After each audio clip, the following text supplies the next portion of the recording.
اللہ والصلاة والسلام علی رسول اللہ اعوذ باللہ من الشیطان الرجیم بسم اللہ الرحمن الرحیم سورہ زمر کی آیت نمبر 56 ہے۔ اللہ تعالی کا فرمان ہے ان تقولا، ایسا نہ ہو کہ کہے نفس، کوئی نفس، یا حسرتا، ہائے افسوس، علی ما فرطت، اس پر جو میں نے کوتاہی کی، فی جنب اللہ، اللہ کے حق میں، وَإِن كُنتُ، اور بلا شبہ میں رہا، لَمِنَ السَّاخِرِينَ، یقیناً مذاق کرنے والوں میں سے۔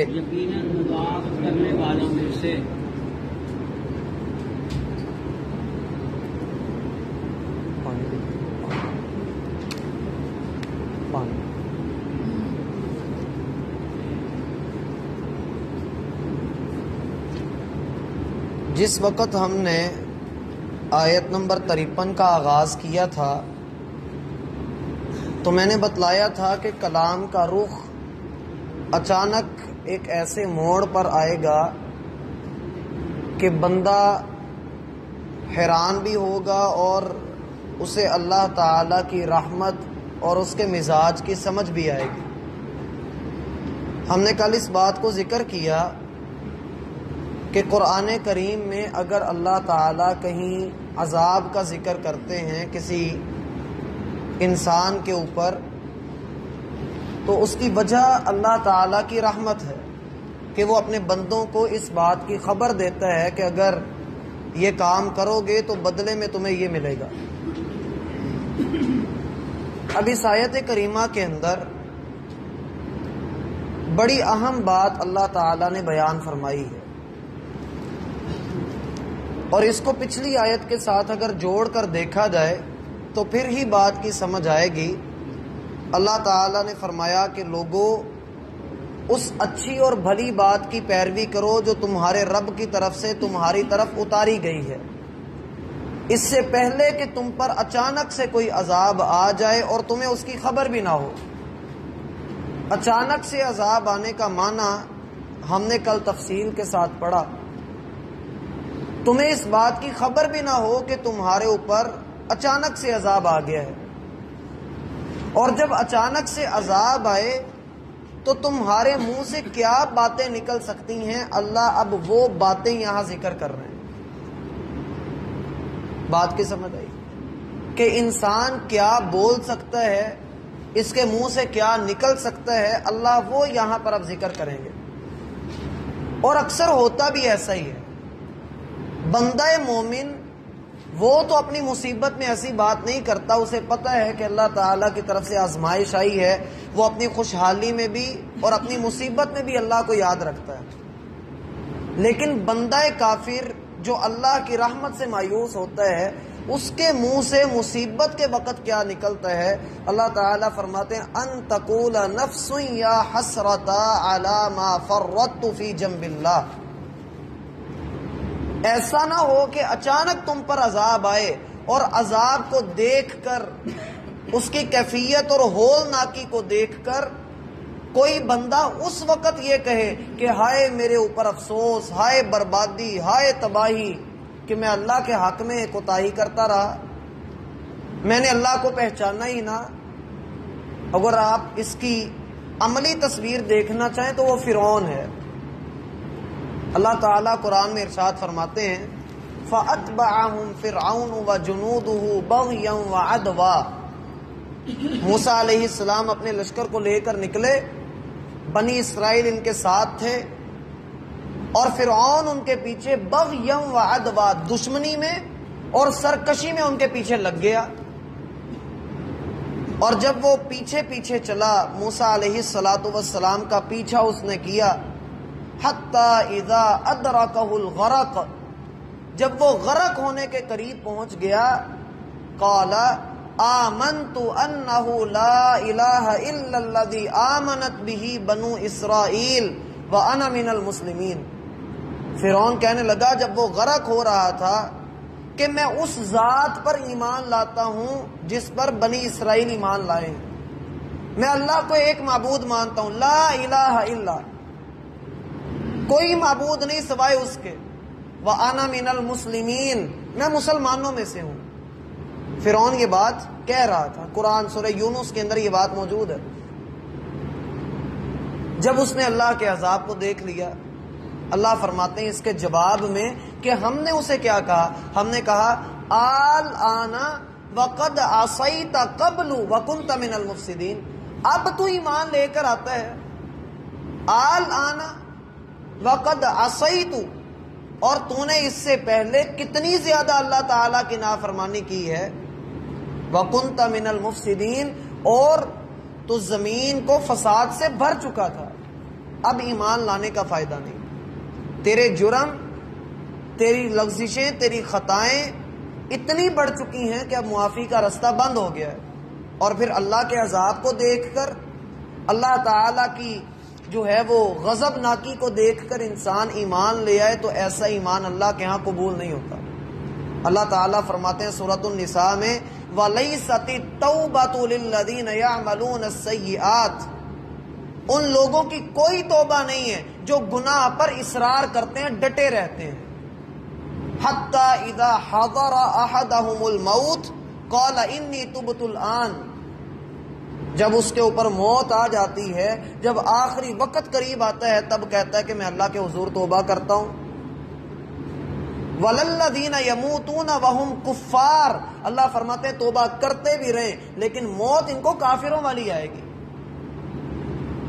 انما التوبۃ علی اللہ للذین یعملون السوء بجہالہ ثم یتوبون من قریب فاولئک یتوب اللہ علیہم، اصل توبہ ان لوگوں کی ہوتی ہے جو برا کام کریں لا علمی کی وجہ سے، جہالت کی وجہ سے، ان سے غلط کام ہو جائے تو شرمندگی اختیار کر لیں اور اللہ کے حضور آنسو بہا لیں، ایسے لوگوں کی توبہ اللہ کے ہاں قبول ہوتی ہے۔ لیکن جو یہ کہیں کہ اللہ معاف کر ہی دیتا ہے اور پھر گناہ پہ گناہ کرتے چلے جائیں، ایسے لوگوں کی توبہ اللہ کے ہاں قبول نہیں۔ یہی وہ لوگ ہیں جن کے بارے میں اللہ تعالیٰ یہاں پر فرما رہے ہیں وَأَنْتُمْ لَا تَشْعُرُونَ، تمہیں اس بات کا پتہ بھی نہ ہو۔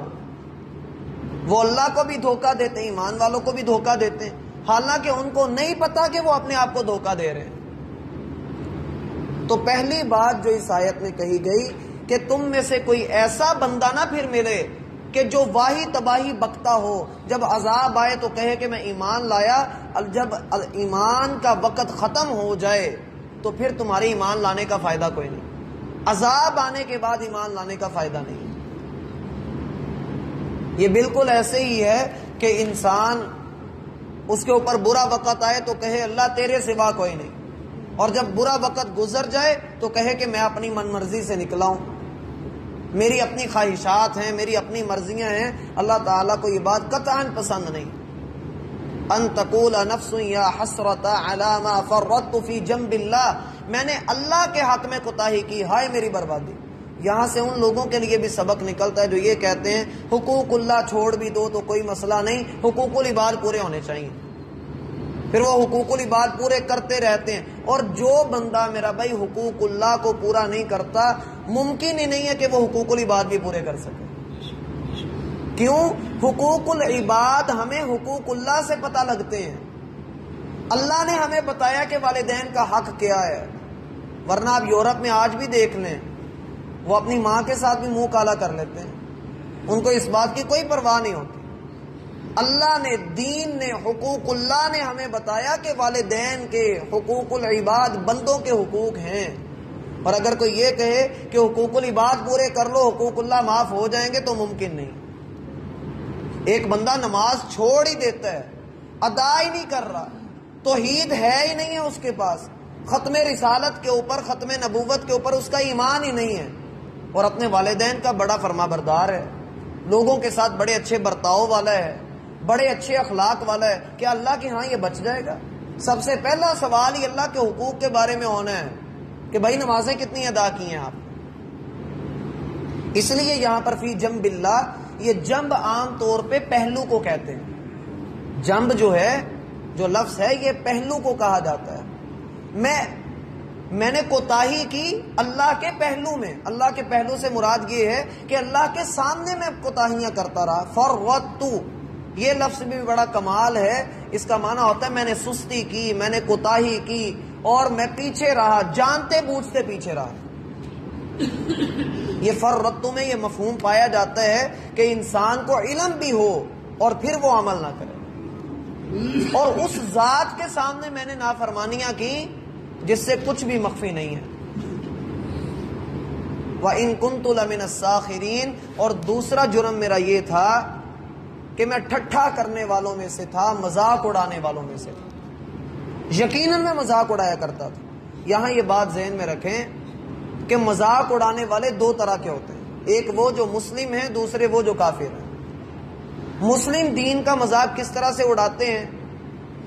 جیسے آپ اکثر ویڈیوز دیکھتے ہوں گے، کوئی نماز کا مذاق بنا رہا ہے، کوئی داڑھی کا مذاق بنا رہا ہے، کوئی کسی بات کا، کوئی امام کا مذاق بناتا ہے، کوئی خطیب کا مذاق بناتا ہے. تو اس طرح کے مذاق بنانے والے لوگ بھی اللہ کے ہاں مجرم ہیں. اور کافر وہ تو بھلے مذاق اڑاتے ہی رہتے ہیں. بہرحال بندے کو دین اسلام کا مذاق اڑانے سے بچنا چاہیے. شریعت کے ساتھ مذاق انسان کی تباہی کا سبب بنتا ہے. اللہ تعالیٰ قرآن میں ارشاد فرماتے ہیں کہ اب اللہ و آیاتہ و رسولہ کنتم تستہزئون، کیا اللہ اور اس کے رسول اور اس کی آیات ہی کا رہ گئی ہیں جن کے ساتھ تم نے مذاق کرنا ہے؟ اب بہانے مت بناؤ. انسان بے شک لوگوں کو ہنسانے کے لیے اور شغل میلے کے لیے ایسا کام کرے. اللہ فرماتے ہیں قد کفرتم بعد ایمانکم، ایمان لانے کے بعد تم کافر ہو چکے ہو اگر دین کا کوئی مذاق اڑاتا ہے. تو دین کا مذاق مت اڑائیے. اور جو بندہ مسلمان ہوتا ہے، نچلے سے نچلے لیول کا بھی کیوں نہ ہو، ہلکے سے ہلکے ایمان والا بھی کیوں نہ ہو، اس کا ایمان اسے اس بات کی اجازت ہی نہیں دیتا کہ وہ اپنے دین کا مذاق اڑائے. اس سے ہمیں اس بات کا اندازہ کر لینا چاہیے کہ جو لوگ دین کا مذاق اڑاتے ہیں، جنت جہنم کے اوپر لطیفے بناتے ہیں، قبر کے اوپر لطیفے بناتے ہیں، اور جو اس پر ہنستے ہیں، ان کے ایمان کی حالت کیا ہے. ہمیں اس بات کو دیکھنا چاہیے. اللہ تعالیٰ فرما رہے ہیں کہ اچانک عذاب آئے گا اور پھر بندے کے منہ سے یہ باتیں نکلیں گی، اعتراف جرم ہوگا. بندہ کہے گا ہاں میں یہ کرتا رہا، لیکن اس دن یہ اعتراف کرنے کا کچھ فائدہ نہیں ہوگا. اس لیے اللہ سے دعا کرنی چاہیے اللہ اسلام پر زندہ رکھے، اور اللہ تعالیٰ ایسے لوگوں کے ساتھ بندے کو جوڑ دے جو اللہ کو یاد کرنے والے ہیں. اللہ تعالیٰ کا حکم ہے قرآن میں کہ ان لوگوں کے ساتھ رہیے جو دن رات اللہ کو یاد کرتے ہیں. اس کی مزید تفصیل انشاءاللہ ہم اگلی.